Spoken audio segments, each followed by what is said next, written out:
Sta attento, Giovanni. Adesso chi ti vedrà che noi mi distribuiamo la roba.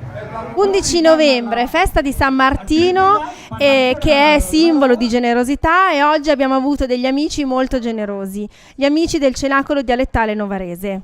Hanno deliziato i nostri ospiti con delle barzellette, con delle poesie, con anche qualcosa di più serio e di più riflessivo, ma che ci sta.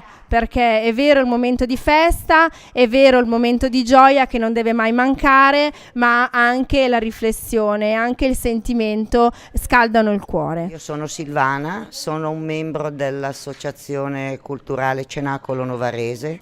La nostra associazione è nata 17 anni fa. Qui ci sono quelli che l'hanno creata, poi mano a mano sono arrivati anche degli altri soci.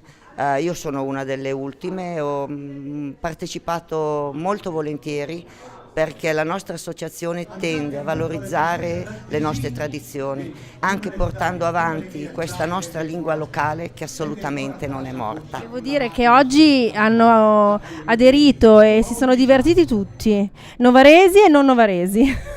Devo dire che è stato veramente un bel momento, ed è per questo che nelle prossime settimane, sicuramente prima della fine dell'anno e poi magari anche con l'anno nuovo, creeremo degli incontri periodici in cui i nostri nuovi amici potranno partecipare e davvero divertirci insieme ai nostri ospiti.